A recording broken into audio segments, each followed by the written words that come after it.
Hi YouTube, this is Dan Roddy Wheels here. As you can see, I've been working on the Pioneer SX434.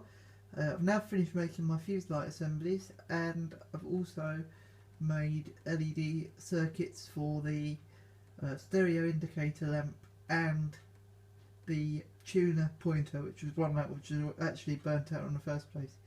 I'm having some issues removing said pointer cover because they're a bit awkward, but I'm going to use the correct jeweler screwdriver to pry up the housing.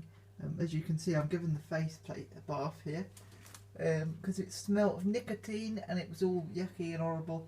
So I've just put it in some warm soapy water for a couple of hours, and I've taken obviously the wood pieces off the side because I thought they might swell.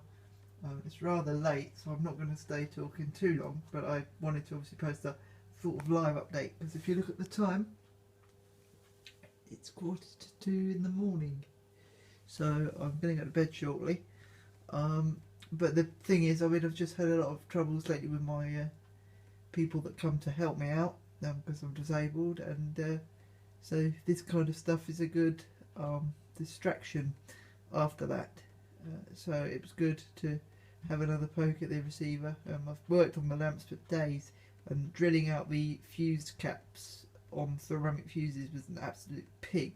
You think, oh yeah, they'll just pop right off. Well, they don't.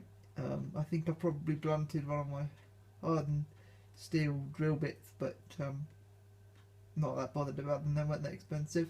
And also I've brought a Peak Atlas ESR meter because I wanted to start measuring my caps. Now I have a friend who's told me that you can't measure in circuit, but in the manual it says you can. So I'm not too sure what to do about that. I suppose just try it out. I mean, I'd be curious to see how the caps fare up in something like this because it is very old now. I know lots of people replace all the caps. I don't really want to do that because there's quite a few in the receiver and they're a bit of a pig to get at. So if the thing is happy, I don't really want to disturb anything. With a little bit of hum, but I suppose I can look at that on my oscilloscope and see where that's coming from and try and minimise it by changing a few capacitors or whatever here and there. It's got no crackling on the channel, but the power switch is iffy. I'm going to try cleaning it with contact cleaner, see if that improves it slightly, but I'm not that optimistic.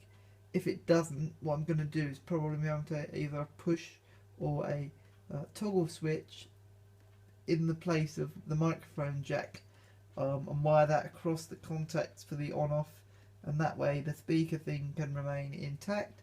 And I've got the new on-off switch. I've also got some silver knobs from other receivers and things, so I can probably make it look reasonably original.